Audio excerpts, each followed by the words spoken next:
housing is the spectrum from homelessness, living in shelter, living in affordable housing, living in market rate housing, becoming a homeowner. About a third of the folks who live with my organization, about a third are families who work in the area. About a third are seniors who want to stay in the communities where they raise their families, and about a third are people with disabilities. Affordable housing is affordable to run, not to build. In fact, it's probably more expensive than market housing. We have to set aside reserves up front. We have to pre-capitalize reserves for the long term, so in case the numbers go bad, that money's already set aside.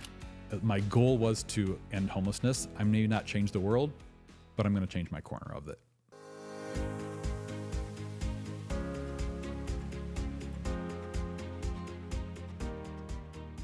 Welcome to another episode of the Straight Up Chicago Investor Podcast. I'm your guest, Richard Koenig, and with always our hosts, Tom and Mark. We'll let the doc slide on this. The doc doesn't get too loud. No. That was painful to get you that loud. So we'll let you. We're jokingly calling him doc because we just found out he had his PhD. And we're like, this whole episode we could have been calling you doc, and we didn't. So, man, this affordable housing, everyone keeps talking about it. Here's someone who's actually doing it, devoted their life to it. Well, we talked in this episode so different about affordable housing. Usually we're talking about the 1 unit or the garden unit or the just I got an ADU, and all that helps. Right? Yes, it all helps, and we talked about that in the episode. But what we broke down today, what he does, as much as he discourages people not to do it, we need more of him out there just to fulfill today's demand, let alone try to catch up. Yeah, this problem is getting worse. Yes. Right, like this is not, it's not getting any better. We need more funding towards this. We need more developers who actually do this. Yes, and it takes on all different levels: the federal level, the state level, the local level, the private, and the public. So, yeah, absolutely.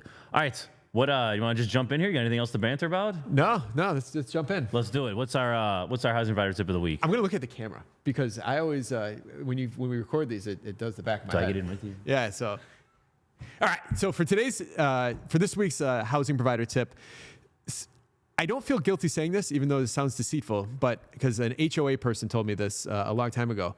Most HOAs require you to have a lease that is a 1-year term. Now, you might have a tenant that's moving out in 3 months, or maybe you want it to end in the summer in a better month, or maybe they're about to buy a house and you're trying to leave them a month to month. Most HOAs won't allow that to happen. But what I was advised by an HOA manager a long time ago is make the lease for 1 year and then put on page 5 or 6 that this can be this lease can be terminated with 30-day notice by either party. And that will, and the guy actually told me, he's like, we don't even care. We just want to follow the regulation that it's a 1-year lease. It's up at the top of your first page. No one's going to read your lease. So if you're looking for a way around the 1-year term for an HOA, that's one thing you can do at that point. That's legal. So, all right, let's jump in. Man, so today's guest, he's a PhD. So lots of schooling, this guy. So, some at the University of Illinois. The University of Illinois. But, we're going to talk about something that we really haven't talked about in this episode, on this show at all. And, without further ado, I want to introduce Richard Koenig. Richard. Hey, good morning. I'm excited we got introduced to you because you have a very different perspective on real estate investing and development as a whole. And also excited because U of I grad, I knew Tom would appreciate me finding you as well too. So absolutely. Well, talk to us.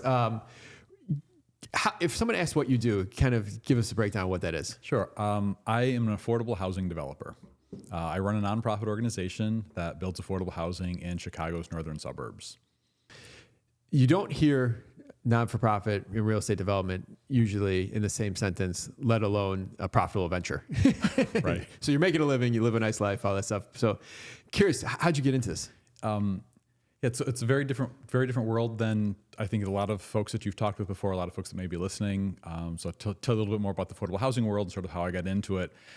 Actually, I really got into the idea of trying to think about what I was doing as an undergrad. So at Illinois Wesleyan University, there was a program the way the program was set up was a 4-1-4 schedule. So there's during 4 classes for 4 months, 1 during 1 month and 4 during 4 months. So during that January short term, I took a class that was called Healthcare for the Homeless. And it was volunteering at a Salvation Army shelter in Peoria. And I sort of had no idea what I was going to do. I didn't really have a major, and I was taking this class. And as a kid growing up downstate Illinois, I didn't realize that there were homeless people. Like, it just never occurred to me. I didn't realize that my family was poor. I didn't realize that we didn't have much. But then when I recognized as I was working at this Salvation Army shelter, there were homeless people. And it really got to me. Like, I decided at that point I was going to dedicate my life to ending homelessness. And that really what drove me. I didn't know how I was going to do it. I didn't know what that meant, but that's really had been, all of a sudden that became my spark for what I wanted to do. Decided, talked to one of my professors, and they sort of explained I was taking economics classes and I was taking sociology classes and trying to figure out how do I combine those things? What do I do with those things to create a life, to create a career? And professor talked about urban planning. And just sort of the idea of urban planning really was attracted to me and really interested, the types of courses, the things I would take. And I applied to U of I and Urbana-Champaign and got into the urban planning program and got to study housing and community development and sort of what that means to how do you impact the world, things that you do. So I got to study things like architecture and transportation planning and community development issues, community organizing, those types of things as an urban planner. Still didn't know what I was going to do with that, but was really interested in the idea of housing and how do you address those issues. Coming out of grad school, looking for employment, and one of my housing professors knew somebody at a state agency that does the financing for affordable housing. So there's the Illinois Housing Development Authority. It was my first job coming out of grad school. So IDA, Illinois Housing Development Authority, is the state bank for affordable housing. I don't know if you guys have come across that at all or had people sort of talk about that. But so the organization does the financing for the affordable housing world. And so I learned how to do financing for affordable housing through doing that. You remember the video game SimCity? Yeah. When he was explaining urban planning, I just thought of that video game. I remember leaving it on. Don't put the school next to the jail. Yeah, I remember leaving the game on all night, so I collect the taxes and all that. Yeah. Most of our listeners have no idea what we're talking about. We lost anyone under the age of 40. Urban planning, urban development, that's so interesting. Like, outside of what you did with it, what do people usually go and what type of careers do you most of my check out? classmates became city planners. Okay. So when you go to City Hall, there's a city planning department. People specialize in certain areas of urban planning or city planning, but a lot of them work for municipalities doing city planning issues. How do we lay out the city? How do we grow the city? How do we decide how to run the infrastructure, that kind of thing, what most cities. Our listeners are familiar with IDHA because right now they have the rental assistance plan, so you get up to $15,000. So Okay. Yeah, that's when you said that, it's the first thing that popped into my head. Yeah. So if you see people with AICP, that means the urban planning background. They took a special test, kind of like take the bar exam, whatever. It's a special designation for city planners. Gotcha. Okay. So what are you doing in those, you're 20 something years old. What are you doing at this point? Like just the day-to-day tasks. You're obviously not solving the homelessness problem at this moment. Like as much as the goal is, like there's tactical things you're doing. Yeah. On the financing side. So there was a brand new housing program. So there's sort of the world of affordable housing. We can talk about that in a little bit, but there's new funding available from the federal government under something called the HOME program. HOME program got allocated to every state. We would get funding. We would create applications. We'd go out and do trainings on how to get the funds, and then we'd receive the applications, review them, and allocate money. Okay. Sounds pretty simple. Like what's like the hardest part of that job? Well, none of us knew what we were doing. Okay. It's so much more sophisticated and more complicated now, but it was like, here's $30 million. Go spend this across the state of Illinois and find ways to create housing that's affordable for lower income people and spread it all the way across the state of Illinois. Back then, our department, there were 3 or 4 of us. I was like the only person in my department who'd been south of I-80. So that became my territory. Like I worked on projects from Rockford to Cairo, literally bottom of the state all the way. And so we would go to these organizations, nonprofit organizations, developers that were trying to create housing that was lower cost, below market rate, and provide them funding to help build those buildings and create the rehab, do construction, all those things to create housing. It seems like there's a lot of these days, and we'll probably you'll share with us, a lot of restrictions on taking money like that and what you have to do with it and how you deploy it. Was it like that back then as well too, or is it gotten tighter? It's definitely gotten tighter. There were sort of general restrictions. The basic, using federal money, if you're using public dollars, you need to help the public. And so there are restrictions on, you don't just get this piles of money. Who can you rent to? What income levels? What rent levels can you rent to people? There's a lot of those rules. It's become a lot tighter over time. But yeah, there's always been those sort of federal government rules tied to all of that. Going back one step, is this, when you say funding, is this like additional actual funds? Is this you're doing the lending? Like if you're the developer, I'm assuming you still have your loan through whoever, or the loan goes through here. Like when you say funding, what do you mean? Is it a lien? Is it? So Want to talk capital stack? Yes, yeah. That's the term I'm looking for here. Capital stack is so different than anything that as a typical market rate developer would do. Okay. The main program that provides funding for affordable housing across the entire United States, 90% of the affordable housing that's developed is through something called the low-income housing tax credit. Have you guys come across LIHTC at all? Yep. Okay. So LIHTC is an IRS housing program, Section 42 of the IRS code. It's allocated, funds come from HUD, the rules come from HUD, but it's equity. So each state gets an allocation of tax credits that they have to spend across the entire state. The state has to determine how to allocate those credits, who gets the credits, what projects, what developers, what deals is that going into. With those credits, you then sell those credits typically to investors. Investors give you the equity up front. That covers about 75% of the total development cost of any project.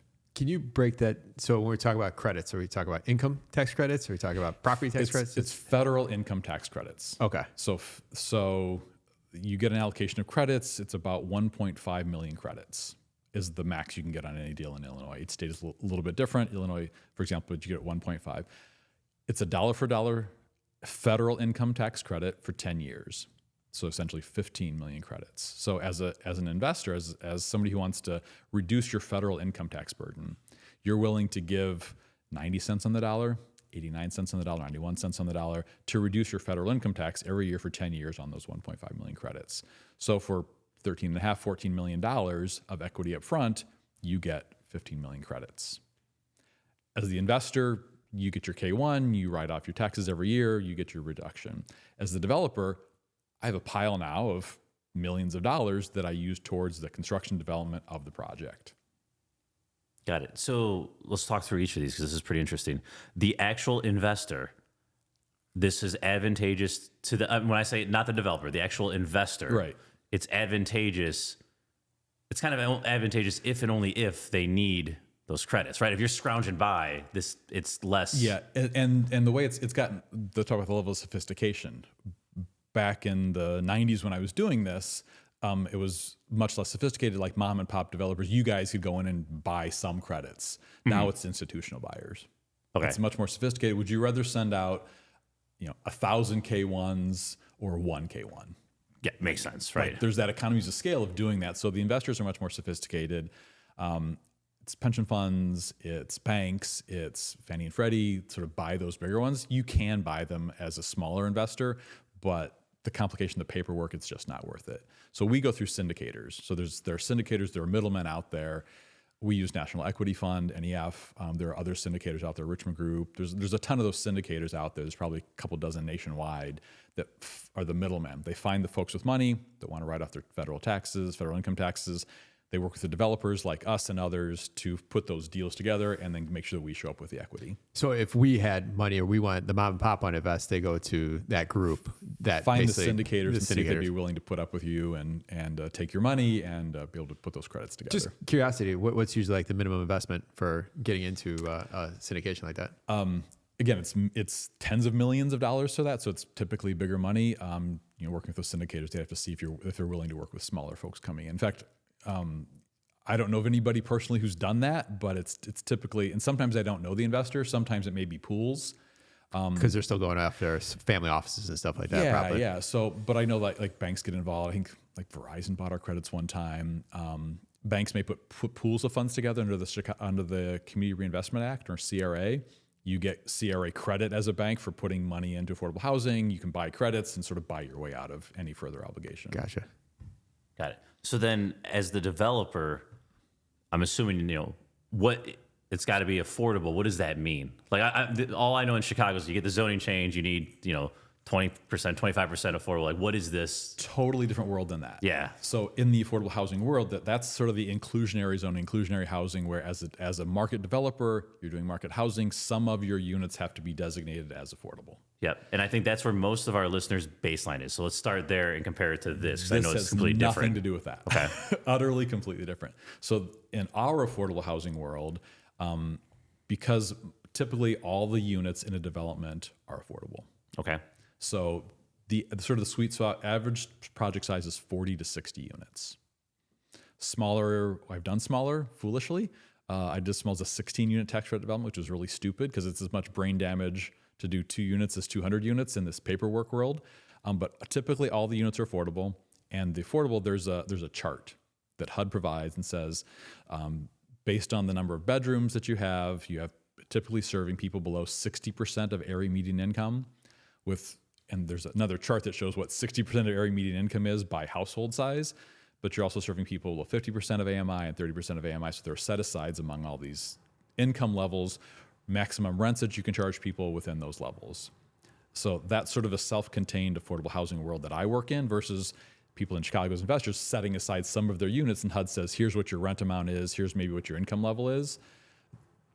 How long you have to do that sort of different. The financing, like you're not getting financial help. I'm getting total financial help for setting that up. I want to dive more into what a deal looks like here, but let's kind of go back because you have the organization that you have right now or with is you've been doing that for a long time. Like how'd you make that connection? Right. So having worked at IDA doing financing on these deals, I was looking at what my role was and what I want to do and where I want to go. And as a financer, it's sort of a passive role. Like I'm waiting for people to come in with deals. I get to evaluate them and then decide, do they get the money? And kind of decided I wanted to be on the proactive side. I wanted to be more involved directly with people who were going to help. Like I was so far removed from who lives there. And there was a small nonprofit organization that was looking for an executive director. And I can do that. Sounds like fun. So I now work for, the group I work for is called the Housing Opportunity Development Corporation. The organization comes out of the fair housing movement. We trace our roots back to Martin Luther King speaking on the Winnetka Village Green in 1967. And that started a fair housing movement in Chicago's northern suburbs. Religious leaders got together and formed a group that became the Interfaith Housing Center of the northern suburbs, which was really fighting discrimination on the North Shore. How do we sort of be more inclusive?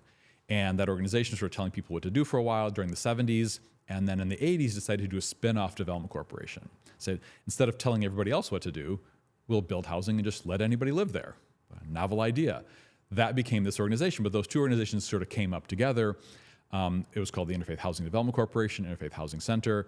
There was the same executive director, same board of directors, same address, same phone number. So when you're trying to do organizing community development, telling people to enforce for housing laws, you're ticking people off, right? For trying to build community and build housing, those two things didn't work really well together. So that the organization did a strategic planning process and decided to bring on a new executive director. So I was hired as the first full-time executive director of the Development Corporation in 1997. So I've been here 27 years now. So I sat in one corner, the fair housing director sat in the other corner, and we shared the copier in the middle. That was the organization. So when I started, the organization basically had no track record, it had no history, it had no money. Luckily, I had no experience. I didn't know what I didn't know. It was just me trying to figure out. The board of directors gave me this mission: find ways to do affordable housing in a very unaffordable area. What year was this? 97. 97, okay. Yeah. And so the reason the North Shore is our target area is that's where the original leaders came from who started the fair housing movement. So basically, our service area is sort of Evanston up to Highland Park and the lake to the tri-state. That's typically the area. I sort of have developer ADD, so I've expanded way beyond that and done more stuff beyond that, but that's our traditional service area. But the goal is really, how do you do housing that's affordable for lower income folks that want to live and work in those areas, have connections to those areas, to stay in those areas in a very unaffordable housing market? Got it. All right, so a lot of questions. Let's start with one of the biggest things again, my lens is all through Chicago, but even like with the ARO, like, you know, Sure. A lot of the pushback, it's not so much the developer, a lot of it's not in my backyard, right? Like there's a lot of people who like, I'm a little familiar with that. yeah, like, you know, yeah, we need affordable housing. I just don't want it on my block. Absolutely. So I've never been even against it. Yeah. They don't want it here. They're perfectly for it way over there. Yeah, Correct. absolutely. Talk to us, like, that's got to be like, if not the biggest objection, one of the biggest, right? So like, what's, you want to go build a 60 unit, like that, and you're going to have neighbors who are like, F this, like Absolutely. You know, the Facebook group's got to be going, you know, bananas, right? Like what? Absolutely. So like, walk us through like, how do you tackle this? Yeah. It's one of the hardest things. Because humans are emotional, not rational people. Absolutely. People are afraid. So when we say the word, just saying the word affordable housing, Yep. many of your listeners have one thing in mind. Yep. Cabrini Green. Public housing. the public housing experiment, we recognized that didn't work. So as somebody who studied history and sort of done that, history of affordable housing, public housing, didn't start as what it became later on. So public housing originally in the 30s was housing for workforce people. It was integrating people, giving the ability to live, and that sort of changed over time. That was the politics of how that changed. Public housing became a bad name. It ended up warehousing the poorest of the poor. Public policy sort of pushed us into this place where public housing became a bad thing. We should reference, this is a long time ago. Oh, I know the show with the author we had on. We had an author, he was out of Loyola. He wrote a whole thing on the failure of the experiment of Cabrini Green. You probably read the book. You probably know the guy, but we have to. We're live, so I can't pull up my computer. I know. So we're going to have to represent the notes. But so the idea now is, the way we've changed that is now housing that's affordable for low-income folks is privately developed, privately owned, privately managed. So the idea of we need some public housing. There's a need for it. All the public housing and redevelopment stuff that's happening in Chicago, you've probably, a lot of folks you've seen have happened. You go to Cabrini Green, now that area, it's totally different than what it was. Stateway Gardens, all those developers have come in and they've made it mixed income housing. So there's some public, some affordable, and some market. That mixture sort of creates a different area, creates different expectations. So that stuff is needed, but there's also a need for housing for folks who are making less money. They could afford to pay rent, but can't afford what's on the market. Folks typically living with us make $10, $12, $15, maybe $20 an hour. So state minimum wage in Illinois now $15 an hour. If you make $15 an hour, you make about $30,000 a year if you're working full time. You can afford about $750 a month in rent if you're paying about a third of your income towards rent. Where can you find a rent for $750? Yeah, that's quality housing that a place you would want to live, that your family would want to live. Oh yeah, that's affordable housing. The best part about that is you can't find a garden apartment on one of the roughest blocks in the city for that price. Yeah, it's not even close. No, right? now you go out to the suburbs and it's like you can't even find a studio that yeah. So if you make minimum wage, where do you live? Yeah, like that's the question, right? So how do we help, let alone people making a little bit less than that, even a little bit more than that, let alone becoming homeowners? So most of what we're talking about is rental housing that becomes the affordable housing. It's how do we create that? That becomes what affordable housing is now. So those people are not all homeless. How are they making it then at that point? Is it dual income? Is it they're living beyond the 1/3 they're paying rates? way more. They're paying half or more of their rent for housing. So that ends up being the problem with them is more the quality of life. Yeah, there are. I mean, there's a whole spectrum. I sort of look at housing as the spectrum from homelessness, living in shelter, living in affordable housing, living in market rate housing, becoming a homeowner. It's a spectrum of how we provide housing for people, and so much of what people that maybe listen to this are talking about the higher end of that, right? How do we create more? How do we make money after doing more expensive housing? All the way down to sort of this: you have some money, you could afford it if you could pay some amount of rent, versus homelessness. What do we do about that? A whole range of policy issues. We could spend many podcasts talking about how do you address all of that stuff. So the people who live with us typically have an employment. People that we have, so sort of typically we talk about this, about a third of the folks who live with my organization, about a third are families who work in the area. About a third are seniors who want to stay in the communities where they raise their families, and about a third are people with disabilities. And because of that disability, have less money available to be able to pay rent.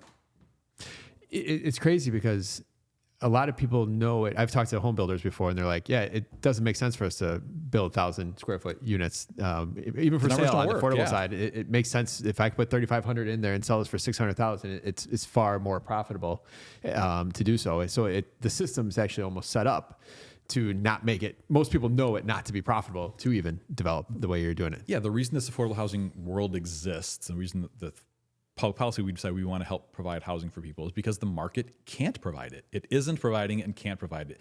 If there was money to be made serving people with less money, the market would create that, right? So as a country, we've decided public policy, we need to put money into doing that so that people have a place to live.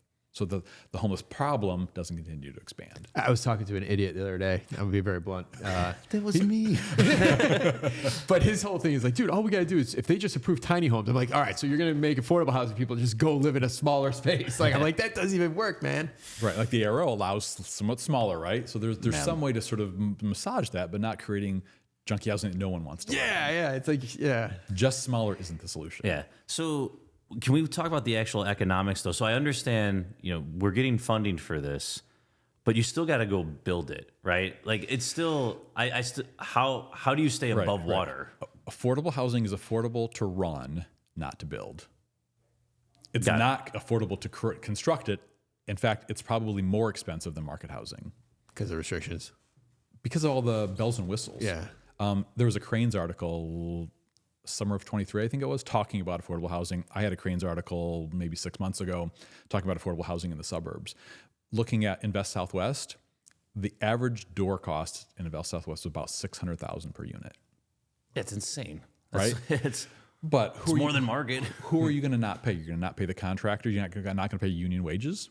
Are you not going to pay the architects and the engineers and the contractors? Like, who are you not going to pay? So to develop it, we develop affordable housing that is high quality housing. It's not part of what became the problem with public housing was it was just cinder block and who would be the lowest bidder, right?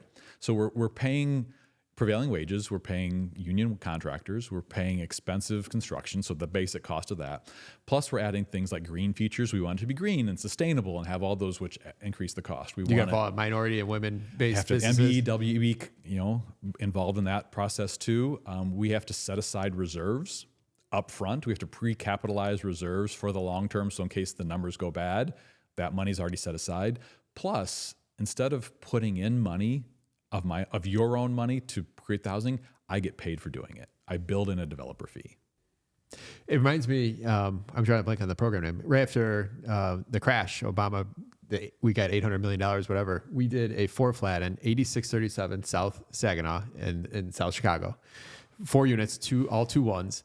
And the total budget was just under $900,000. Jesus. Now, we bought buildings on the same block for like $30,000 and did it, but it was all that.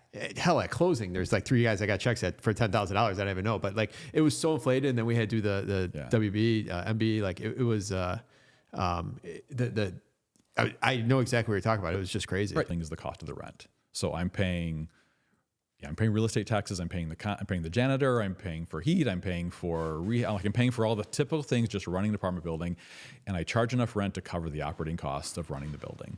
And if I take off the mortgage, because of this tax credit program, which provides all the equity, the other tranches of sort of what that capital stack looks like, or other sort of soft funding sources. And there's a few of those that we layer up.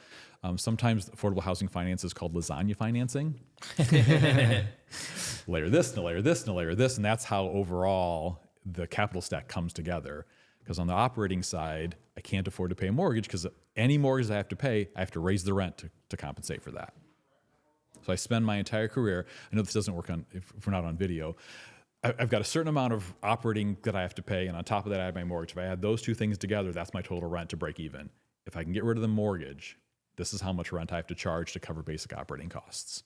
That's all. The NOI is the true net. Yep. Yeah. Okay. Exactly right. Yeah. So how do you make up the building costs? Like, how do you make that? Yeah, where's up? the where's that capital- coming yeah. from? Because it's a huge cost. That's that on the capital stack. Again, I'm getting the tax credits for it covers about 75% or so of the total cost as equity. The other 25% is there's home program, there's a trust fund, the Federal Home Loan Bank has some money. I'm sort of layering in all those other pieces that cover 100% of the costs. How many different sources in the capital stack you usually have for a typical project? Typical average is like 4 to 5. My biggest is 10. And they all have their different sets of paperwork and the They all different have sets different paperwork. of Like you kill a lot rules. of trees. Like it's also everybody has a lawyer and it's an employment program for that. Like there's a lot of folks involved. Like we used to literally sit at the closing table. Like I go to my attorney's office and they'd have stack after stack after they'd stack them all around the table and I just sit from chair to chair and I go sign documents. Wow. So, in your opinion, I'm assuming this is working. To what degree? Like, if you had to rate this like 1 out of 10, like where would you rate it, and like what would you change? So it successfully provides housing for people who need it. There's no question. Wait lists are super long. So on the operating side, there are always people that are interested and available and want and need this type of housing. In fact, there's an enormous demand. Makes sense. You have a new, nice product. I imagine and no turnover, limited turnover. For the Very most limited part. turnover. I mean, there's some turnover. So about a third of the folks who live with us for more than 10 years. There's sort of another third that are sort of 2 to 10, and then there's sort of another, maybe less than a third, that's sort of a little bit more of a churn for less than 2 years. Just like that's typical. Like that's the market, right? It's no different in affordable than in the market rate housing. So just looking at that operating side of it, we're able to keep the buildings filled. I opened a new building last year. It was like a 40-unit building. I had 300 applicants. My wait lists are long. People say, I'm on the wait list. How long will it take me to get a unit? It can be 5-10 years. Yeah. Because there's low turnover and a long list. This is really going to the weeds, but do you screen them? Is everything get screened the same way as you would if you're a market? It's very typical. In fact, I've listened to your podcast on how do we do screening. What are better ways to do screening? We have the same tools that you guys have, right? We do background checks, we do credit checks, we do interviews.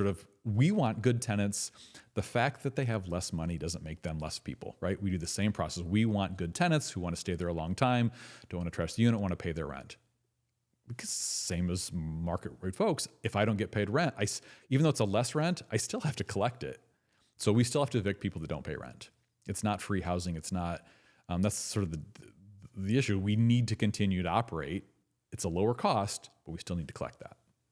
We're running into issues, and tenant advocacies have been bringing this up too more. It's like, all right, it's got a Section 8 voucher. You don't have to, it doesn't matter what the credit score is, or it doesn't matter this. And there's really no basis for it, but it's throwing off everything in our world. And I imagine that would screw you up too in similar. Well, we recognize that our people have less credit. I mean, the credit scores are typically going to be lower. We don't even bother to look at it. Like there's not a magical number. We do pull credit score. What's on the report? Like what did you just bail on your last 3 landlords? Yeah. Not a good risk for me. Did you just get 7 new cell phones? Maybe not a good risk for me. Have you, did you have medical bills? Do you have, what are the things that are like, what's the content? Not just what the number is, what's involved, what's included. Yeah. And looking at that. And we're making the same type of judgment call. Section 8 is just a format of getting rent paid. Just because you have a Section 8 voucher, I get all worked up about, you're not a Section 8 person. You're a person who has a different way of paying rent. Some people have jobs, some people have assistance, some people have SSI. Like there's other ways that you get money. Your family helps you pay rent. You get stamped with that Section 8. I sort of get worked up about that. But having Section 8 just as a way that you get help paying rent, you still have to pay your portion and the government pays the rest of it. And that number can change as you get more. The idea is if you can make more, you can pay more and the federal government pays less. It's a really important source of helping people be able to afford to pay their rent. There's crappy people in the program, just like there are crappy market people. Yeah. Yeah. How, you said you had 300 applicants. How do tenants find you? Right? Because the way I think about like when COVID hit, like the SBA, like all those assistants, like I remember like trying to help some of my contractors. Like, these guys, a lot of people don't know where to look, right? So like how do they even know like, oh, there's this program out here and I can go find it? Yeah, there's a surprising amount of word of mouth. Folks sort of find out about us. You can search us. There's a website that sort of keeps track of all the affordable housing in Illinois. It's ilhousingsearch.org.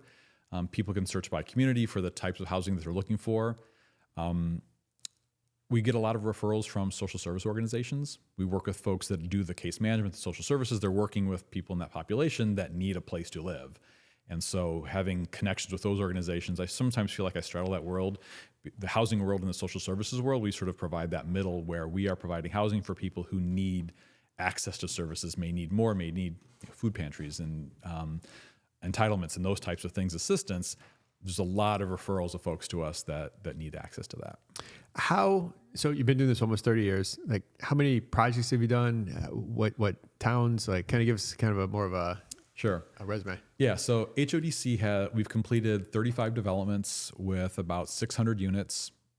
We're in 18 different communities throughout the suburbs. We've never done anything in the city of Chicago. Everything is suburban based. We've done new construction. We've done rehab, about half and half or so.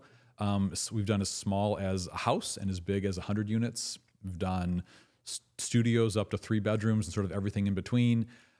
Nothing that we do is cookie cutter. So the resume is, if there's an acronym that funds it, I've probably used it. And so everything that we do is based on creating opportunities for people that otherwise wouldn't have that opportunity. So whether it's a lot of infill spaces. We've acquired some existing buildings, but a lot of what we're doing now is more new construction, sort of infill places. The hardest part is sort of figuring out the financing on it. So the types of deals could be a regular market rate deal. What makes it different is the financing and sort of the restrictions that we choose to put on to serve a different population. Yeah. So like when you're searching for the next deal, is it, hey, I need to find the land, or is it, hey, I found the capital stack, let's go buy something. Like, Yeah, I mean, just like any other marketer, the magic is how do you find that deal? And it comes to us typically three ways. Sometimes it comes to us when a property becomes available. I like free land. Municipalities sometimes give us land. We work with municipalities to see what can be developed. We have a church working with right now who's given us land to develop on the church. So sometimes it's project based. Sometimes it is funding based. Sometimes there's money that's available that has to be spent, and they say, okay, we're going to give you this money, figure out where it's going to be spent. You know, like the Obama administration, sometimes there were some programs under NSP. Was probably That's the one right. you're I couldn't think of it. Yeah. So under NSP said, here's some money, go find some housing. Of course, we went and did that. And sometimes it's an organization. An organization will come to me and say, we need housing for our population. We need to figure out how to serve the folks that we want to serve. And I can tell you stories about how we've done that. So it's one of those three things. And what I have to do is bring those three together in the end. So whether it's money, location, or organization, how do we make that go forward? You hear the federal government coming down on a lot of these suburbs. You know, you've seen North Shore specifically, and you know, they don't have so many units, or they have a small percentage. That's a state law. The Illinois, Affordable Housing Planning and Appeal Act said that every community should have some housing for people of the range of incomes. That's all it's saying. It says every community should have about no less than 10% of its stock affordable. Every so often you get a list of like, these are the worst. Yeah. Like, is that opportunity? Like, do you call that people like, hey, let's do a deal? Like, It's really, no. It's interesting. they're probably the harder ones to work with. Well, we didn't change how we do it. The problem, we've been working those communities anyway. A lot of the communities that you anticipate on the North Shore all are on that list, which is fine. But I don't sort of go to the list and say, hey, do this or else. That's not how you build friends and influence people, right? That's like how we're still finding deals regardless of that. And in fact, it made it harder for a while. In some of the communities, they really got their hackles up. They're like, we're not going to do that because we've been told to do it. You know, you tell us to do it and we're definitely not going to do it. And sort of stopped us being able to work in some communities, but it hasn't made a huge difference. It does help on the financing side because there's preference for getting in opportunity areas. Whether it's an opportunity area under APA or opportunity areas or sort of other opportunity zone areas, we want to do housing in the same places that anybody wants to live. We want access to the same amenities that anybody else wants. How many versions of you are in the Chicago market?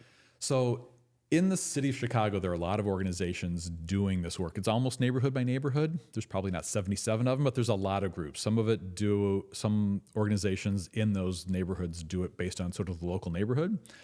Some do it sort of based on a population. There are groups like Mercy Housing, which used to be Lakefront SRO on the Uptown area. They administered NSP that's how our experience was. Yeah, there's Hispanic housing.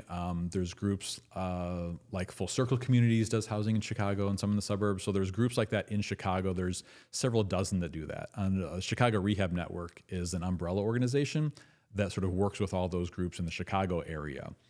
In the suburbs, it's more county areas, it's more regional areas. So there's a group in Lake County, there used to be a group in McHenry County, we're sort of North Cook County. There's a few of us out there. We don't have a lot of competition as you might expect. a lot of our investors are, doing smaller deals compared to, they're not building 40 unit buildings. What advice can you give to someone hears this and they're like, man, yes, we need to solve this problem. I can develop a 6 unit, right? Like this, what can I do? Like what message would you give to our listeners on a smaller scale, how they can help the situation? Don't do it. No, advocate for more money to do this across the state. So as a smaller investor, smaller developer, you can't dip your toe into it. So when the market turned down in 2010, I've heard folks are like, oh, I'm a market developer and there's no money available. The interest rates are high. Let me see. I'll just go do some affordable housing because there's some money available. And then they find out the paperwork and the hoops to jump through and all the other hurdles that come on. Like, it's not the type of thing where you dip your toe in and say, I'm going to do 1 or 2 of these. It's not a one-off situation. You've got to have some economies of scale. It's got to be big enough to make the numbers work. And then long-term operating, you've got somebody looking over your shoulder. And it's not only the state looking over your shoulder and the municipality, but it's IRS. It's your investors. It's the syndicates. Like, there's so many people breathing down our necks, looking over their shoulder, making sure we do it right. Because the implications, we talked about the syndicator, the investor. If we don't rent to the right people to rent right levels, the investor loses their tax credits. Yeah, that's a disaster. That's a total disaster. But the default rate nationwide on tax credit projects is less than 0.1%. There's a huge incentive to make these things work. But as a small investor, it's not worth your time and trouble to get into this world. There has to be some scale of being willing to do that. But there's a huge demand for this. And so I think looking at overall as the housing market, if there are more opportunities, there needs to be more housing at all ranges, right? From low, affordable, market, expensive, there needs to be a much larger range of housing options available. We're short in Chicagoland housing overall. The problem is because of these programs that provide the affordable piece of it, there just isn't enough money. We need those public dollars to make that happen. So to advocate for more at that range allows more opportunities for development, allows more growth for smaller developers to get into those types of programs. So looking at how much funding is available, IDA gets applications, maybe 80 to 100 applications a year. Last year they funded 16 to 20. So it's about 20 to 25% of applications, people coming in applying for funding to get this money available that even get funded. Is that and these are guys like you, like these are pros going in there Correct. who have connections, who have done this for multiple years. Is only that many got approved because that's capped out the money there is. So that train, it's not like there's money left at the end of the day. They're just not doing it fast enough. There's just not enough money available. So there's a huge demand for developers like me who do this stuff professionally. We've been doing this for years. There's great developers who do this. That sort of go after these funds in Illinois and nationwide, trying to get the funding available. But it's a federal IRS program, so there's a limited credits available. If there are more credits, more deals would and could get done. There's lack of soft funds that are available with the new administration coming in. We don't know what will happen to the new soft funds that are available, sort of make those layers, those lasagna layers available. There's a huge demand. The state of Illinois has considered doing a state of Illinois tax credit to help provide more funding. So putting on my advocacy hat, there just needs to be more dollars. CIC tries to fill some of that. They'll offer sometimes 40-year mortgages, or they'll have a second note if you go change the mechanicals for like 2%. And they try to get creative with that, but I mean, it's nowhere near. They're very much in this world and really get it. I mean, Stacey Young does a fantastic job leading that organization and sort of figuring out how to help mom and pops do that kind of stuff. There's a whole You still have a area. mortgage at the end of the day, though. You do have the mortgage, but there's also naturally occurring affordable housing, or NOAA, which is sort of mom and pop investors. They own the property. They've had the same people live there. They don't bother to raise the rent because they like the people that are living there. That's sort of a source of affordable housing, and an area of fear of losing that is one of the things CIC can do is help those mom and pops keep owning those. There's some mortgage because they can continue to keep that, but not having investors come in and then jack up the rents, keeping that naturally occurring affordable housing more affordable, maybe a little anti what some of the folks who are listening to this might be interested in doing, but that's a huge source. So allowing that affordable housing to continue to exist is super important. The CAC does a great job with that.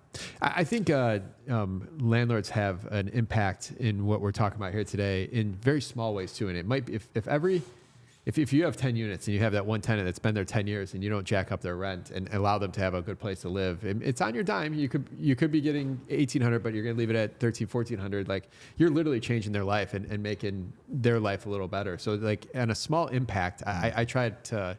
We have a client right now. Husband died a few years ago, or we have a property we manage for a client right now where husband died a few years ago, and they're at $1,200, but man, we get $1,900 for this place. So right now I'm kind of talking with the owner, talking with our team, like maybe we could stick around $1,400. The guy's an impact on the building, like everyone loves him. Like, ends up being we can all do it on a smaller level like that. I think anyone that's been in the game long enough, you have a couple of those tenants, you're like, I like them, they don't bother me, and she's a sweet old lady, whatever it might be. So yeah, what's the lack of a headache worth? Yes, there's value there. So most of the people that are listening are going to be successful no matter what. And if it's reducing rent for a couple tenants over your term, you're really changing people's lives. And that's why I say the spectrum. We need all of that stuff. And so because I'm an affordable housing guy, people think I'm anti-market or anti. I'm like, no, like, we need a range. I'm realistic, right? We need more stuff at the lower end, which allows there to be more stuff in the middle end, which we sort of need all those pieces. All right. Do you have any non low housing? We do not. Okay. No, you on the side. No, I do not. All right. This is all I do. It's owned in the Bahamas. No. That's off. I do not have time for any of that. Airbnb. No chance.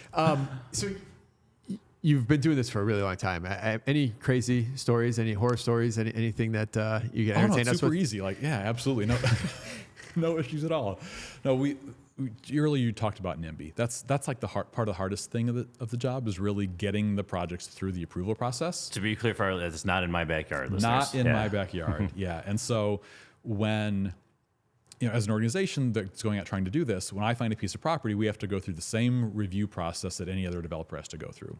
You stand in front of a plan commission, you say, I want to build this. And the neighbors come out, market rate developers, nobody wants anything to be built. You're a banana, build absolutely nothing anywhere near anything. That applies across the board. And on top of that, the change of development, they're probably going to be lower income folks, which people are afraid of. There's racial issues, let's just be honest, that are involved with that. So there's economic issues that are involved with that. And it's just change, period.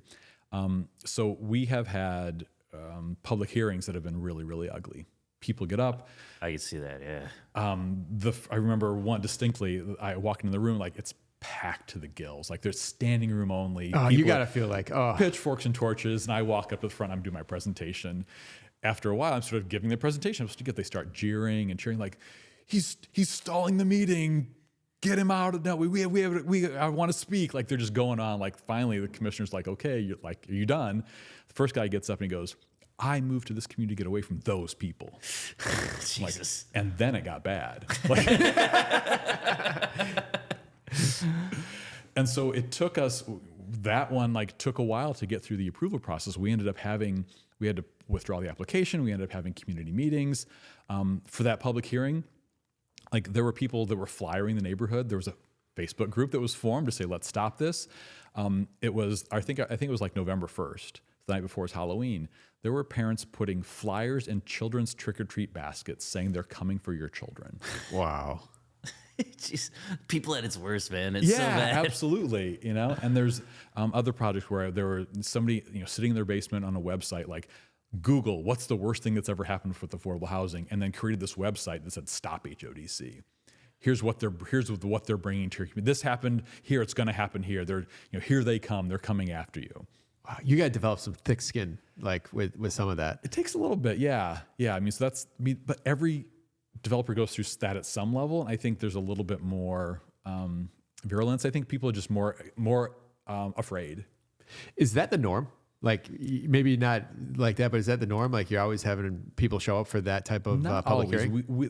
I actually have been invited to come to communities and welcomed to do projects. It's few and far between, but it feels really good. Yeah, we got to talk about that for sure. There are really good communities that said, we have a need in our town. We want you to come and develop here. What will it take to get a deal to move something forward? So I'm working with a project right now, up in Northbrook. They had a large site. They had a market rate developer. They wanted to do some luxury housing. Northbrook passed similar RO ordinance, which required some inclusionary, some affordable housing. We're working with a national developer to include the affordable piece. We're getting a whole separate development that's going to be done. The village said as a requirement of selling the developer the land, you have to do affordable housing. And HODC became the partner in getting that done. Nice. All right, so you obviously have a lot of experience in this area. What if you were in charge, mayor of Chicago, in charge of Illinois, if you were in charge and, could do a magic wand, what are some of the things you would do to make affordable housing, more prevalent? Yeah. I know the capital stack, you mentioned that's probably the biggest one. What other things could we do? Yeah, there needs to be more funding, absolutely. I think there's also that review process. So when the process is, I find the property, I put together my underwriting, I go in front of the plan commission, I get my approvals, I've done the architecture, I've done design. Like any of your other developers, I've spent a couple $100,000 just to get to the point of putting an application. In Illinois, the application, you can only apply 1 day a year. And then if you don't get that, you have to apply again the following year. So you get 1 day, you're one shot. You put your application in. It's a little bit of a black box. It's not like you sit down and have a negotiation with your banker about what the terms are going to be. When you put your application in, it comes out the back end and you're either funded or not funded. You sort of don't know a lot about what's happened in between. There's not that negotiation. So, and again, if you have a 1 in 5 shot of getting funded, you've spent hundreds of thousands of dollars, years of time getting it through the approval process, for a 20 to 25% chance of getting the money.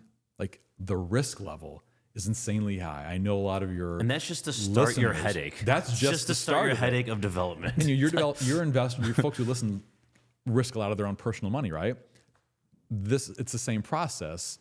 that we're going through, but the risk is so incredibly high. If there's a way to reduce the risk, like can you get deals done, or the way to fund deals, is there a negotiation that can happen? Is there a way to know that the deal is going to get through? Not I've spent all this time and money and it'll never get through the process. Is that pot of money coming from the federal level each state's getting, or is that? So it's through that tax credit program. Okay, so yeah, it's all federal. Okay. Yeah, and the process at IDA is the scoring system. So you know what the score. So it's a 100-point scoring system, and when you apply, you know what your score is. What you don't know is anybody else's score. So you want to do things to maximize your score. Things to maximize your score, like providing more lower income units, providing green technologies, being in an area near grocery stores and shopping and other types of amenities and things that you want to be nearby. Having experience, having done this before as a developer, you get points for doing all of those things. You build in those bells and whistles, which again, don't make it cheaper to develop up front, but that increases your likelihood of getting funding, getting the project through the process. It's crazy. Man, yeah. All right, ready to wrap? I'm ready to go buy my own scattered site single family right now, just in not have to go through all the paperwork. Totally worth it. Totally worth it. No, totally. I love everything you've said here today. I love your energy, and to do this 30 years, like the passion you have, and I love it. So I appreciate that. It's a great organization. It's a great group of board of directors that I work for. My staff are doing a fantastic job. They're managing the units, like you talk about the property management. We're dealing with tenants just like you guys are all every day, signing leases, getting that. We have to continue to operate. We to continue have to function just like you guys do. It's just at a different level. Instead of making rents as high as possible, I'm making them as low as possible. That's the difference. All right, I'm ready to wrap. Let's do it. All right, what's your competitive advantage? How have you been able to do this over all these years? It's not my job. This is my life. This is my career. This is what I care about doing. As setting out, my goal was to end homelessness. I may not change the world, but I'm going to change my corner of it. Love it. All right, what is one piece of advice you would tell someone that has yet to buy their first property here in the Chicagoland area? Since that's not my world, I would say don't get into affordable housing. Also appreciate just the brutal honesty of like the hoops. Like you need, like as an investor, like if you're doing something that requires stuff under the ordinance, there's a way to do that. But getting into public money, it's too complicated. It's not worth it. What do you do for fun? Travel. I've sort of done a lot of world travel. Just this past fall, I spent 2 weeks backpacking in Tajikistan. Oh, wow. I didn't know where that was. I don't know where that is. I just smiled and nodded. And I definitely can't spell it. For those only on audio, I was like, yep, no. Yep. I didn't Just know where it past was. Des I looked Moines? it up. And exactly. So yeah, traveling the world is sort of what I get to do for fun. Awesome. All right, what's a good book, podcast, or self-development activity you'd recommend to our listeners? So a book is Homelessness is a Housing Problem. Okay.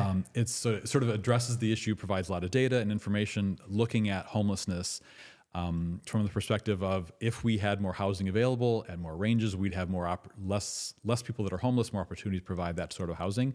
It's sort of this data-driven analysis of how we look at the housing market and how it affects people at the lowest end. All right, we'll link to that in the show notes. All right. Other than yourself, name a valuable Chicago resource that you could refer. I've been thinking about that. I think I would say SI Container Build is a contractor that we've been working with. We had her on. Did you have Rory on? Yeah. Yeah, I think they're building a home for us right now. We're building a shelter for girls that have been trafficked, and SI is building the home for us. And I think if you're looking at building in Chicagoland, if you want to sort of do new construction, having Rory and her team on sort of bring that house. They're doing lower cost units. It's infill. It goes really, really quick because they bring the containers and drop them in. That's somebody we're partnering with and are really excited to provide this housing. It's totally different housing market population, but really necessary source of housing. They're doing a great job with us. And they have such great products. They invited us to go up there to the It's like Elgin, right? They're already Buffalo Grove. Buffalo Grove. Yep. Yeah. All the burbs are the same to me. We'll link to Rory's episode in the show notes. We don't have it pulled up in front of us, but we had her on, I don't know, 100 episodes ago, somewhere in that range. Yeah. All right, awesome. Thank you so much. Provide a ton of value to our listeners. How can they learn more about you? Is there any way they can provide value to you? Absolutely. So you can check out our website at HODC.org. But we love folks that are, as a nonprofit organization, if you'd be interested in donating to the organization, to take charitable donations. If you're a developer interested in doing stuff in the suburbs and getting into the affordable housing world, always willing to look at deals and sort of have that conversation. We work with a lot of organizations that were interested. If you have property that you would like to donate to the organization, there is a state donation tax credit program. Lots of ways you can get involved, but please contact me anytime. Happy to email or call me, and happy to have the conversation. Sounds good. All right, Chicago Fact. Who we playing for? Who's our sponsor? All right. So our sponsor today is Renovo Financial, the Workman Group, and we're playing for Philip Jones, who bought something on the Straight Up Chicago merch store. So Philip, if myself or Richard can get this right, you get a $50 gift card brought to you by Renovo, the Workman team. All right. I don't know where I came up with this one, but it's here. So here we are. Which of the following products were not made from leftover animal parts in the Chicago slaughterhouses? Nice. And your options are tennis racket strings, paintbrushes, beer pails, soap. Which one of these were not made from leftovers from the Chicago slaughterhouse? I'd say beer pails. I was going to say that too. Soap for sure. I'll go Brushes with for sure. tennis. Beer pails it is, gents. Nice work. Cool. That's why I said it. Perfect. All right, man. Philip, you get a $50 gift card brought to you by Renovo, the Workman Group. I love when we get the question. Yeah, it just ends nicely. It ends nicely. Got my Renovo mug here and everything.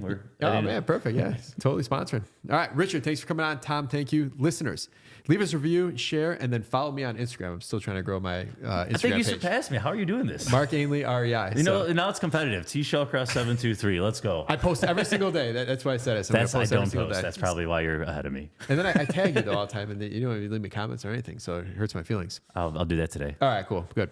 All right, listeners, like I said, leave us a review, share, follow me on Instagram, and follow Tom too if you want to feel bad for him. Richard, thank you. Tom, thank you. Listeners, we'll see you next week.